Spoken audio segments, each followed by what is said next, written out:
Hello everyone and welcome back for another edition of 8 Minutes with Aaron. I'm of course your host Aaron, and today we're going to talk about WWE Smackdown 2024. So let's get rolling with a fresh edition of this guy right here. Oh yeah, by the way, it's August 2nd on this episode of 8 Minutes with Aaron.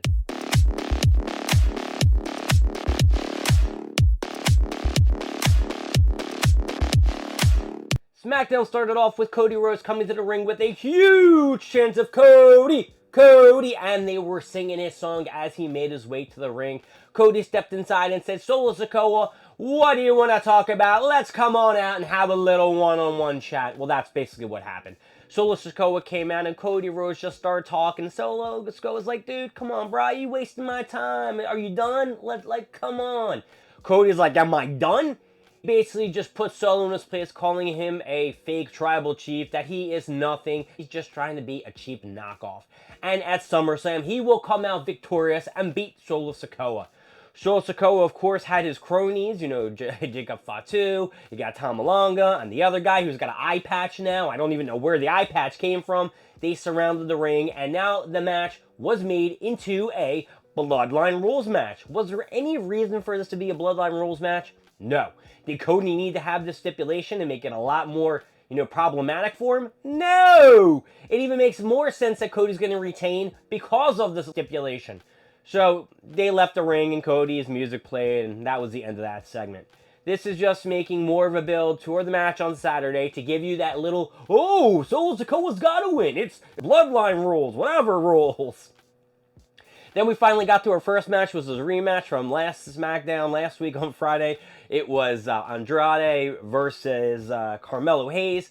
I'm not a real big fan of Carmelo Hayes, but he did impress me in the match. He got like a cool little suplex from the outside of the ring into the ring on Andrade.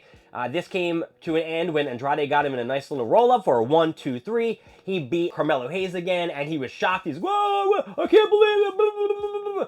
I don't know what they're trying to do. It kind of reminds me of the Sheamus and what's the other dude's name that now I can't remember his name? Cesaro, best of 7, and then they got put in tag team together, and then they became more relevant together and shit like that.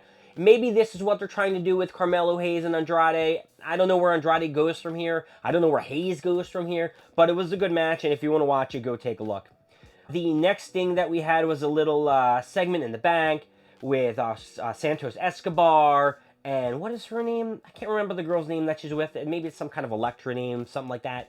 They were talking, and he was coming to the ring because he had a match with Apollo Crews. This match was Apollo Crews and Baron Corbin are being shown more prominent on WWE television, so that's always good. I like seeing Baron Corbin. This match wasn't really anything special. There was a lot of interference. Santos Escobar was able to get the win over Apollo Crews, and Corbin got hit by the other guy, Humberto, and the other one, and yeah.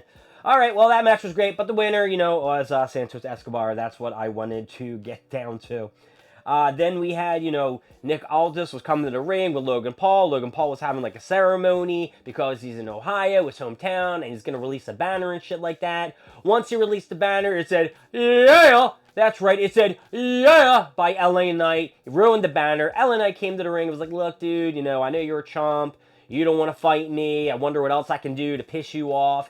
So he's like, I'm going to go to the back. So he goes to the backstage area and he sees Pretty Deadly, who apparently are making a play. Pretty Deadly, the Broadway play. I thought that was just a joke. Now maybe they're actually doing something like that. Who the heck knows? And then what happened, of course, is he had this Prime truck there that he brought in this earlier before the show. And LA Knight basically stole his Prime truck. Logan Paul ran from the ring all the way to the back to try to get his truck back, but LA Knight was already out of there. Now, the funny part was like, that's a criminal offense. It is a criminal offense, and LA Knight can be arrested for stealing, what is it called? Burglary? Yeah, I believe that's called. He burgled his vehicle. He stole it. Burgled, I tell you. All right, so that was it, and we're looking forward to the United States Championship match this Saturday between Logan Paul and LA Knight. Yeah! All right, let's see what else we got.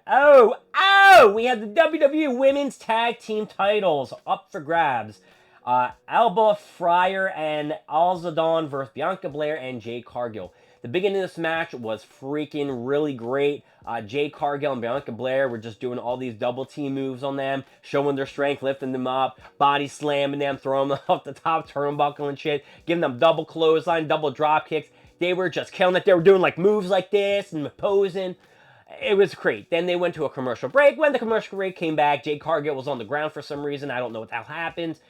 They kind of double upped on her. Jade Cargill, of course, was about to get suplexed by the both of them. She countered it and double suplexed those some bitches. She is so effing strong. Got the tag to Bianca Belair. Bianca Belair came in, cleared the ring, beat the shit out of both of them. And then what happened? Oh, yeah. When Jade Cargill, I think, it was who? No, let me just make sure. It was when Jade got in the... No, I'm sorry. Bianca Belair was about to did get the KOD or got some kind of move.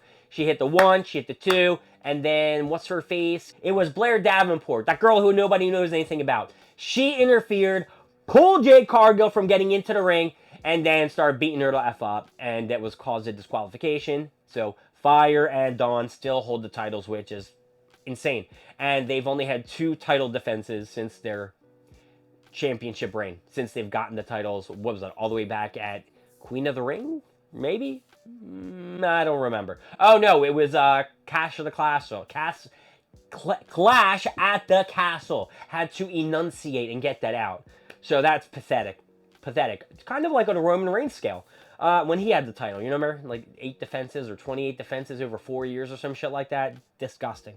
Alright, so that was crappy. In the back, we had Tiffany Stratton. She was crying over her briefcase getting destroyed. In came Nia Jax, who had a fresh briefcase for her. Said, I dazzled this up for you, girl. And if you cash in on me tomorrow night, I'm going to beat your ass. We are no longer queen and, I don't know, disciple or whatever the hell she calls herself, or princess. Queen and princess, I think that's what the words were using. Then in came Chelsea Green and Piper Niven and had a little chat with Tiffany. I think they're going to have a feud, most likely. I would love for Chelsea Green to cost her the match or the title or the Money in the Bank briefcase cash in and she loses. That would be just hilarious. I like Chelsea Green. She's pretty funny.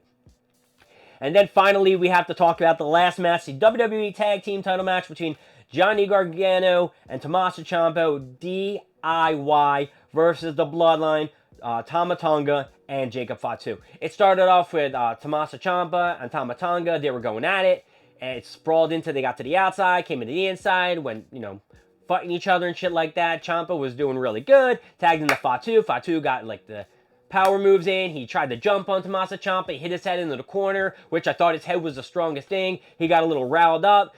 It all came down to the end of the match when there was a Samoan spike by Solo Sikoa in the Ciampa. Ciampa was out for the rest of the match. And then Johnny Gargano, he was killing it, baby. He was soloing these 2 bad boys left and right until he tried the Hurricane Rana, poison Hurricane Rana shit and spiked Fatu's head. Fatu's like, murdered the shit out of Gargano. 1, 2, 3. New tag team champions, the Bloodline. So the Bloodline has won, and they will carry those titles into Saturday and hold them over Cody Rhodes' head as Solo Sikoa goes one-on-one for that world title. I forgot to give ups and downs, but SmackDown as a whole is getting it down. Wasn't really intrigued, wasn't really fresh and new, but hey, it's Summerslam tomorrow, so we had to get a little bit of excitement. My name is Aaron. Thank you for joining me with 8 Minutes with Aaron. I will see you next time when we go over more stuff, more things, and of course, more of me. I'll see you later. Bye-bye.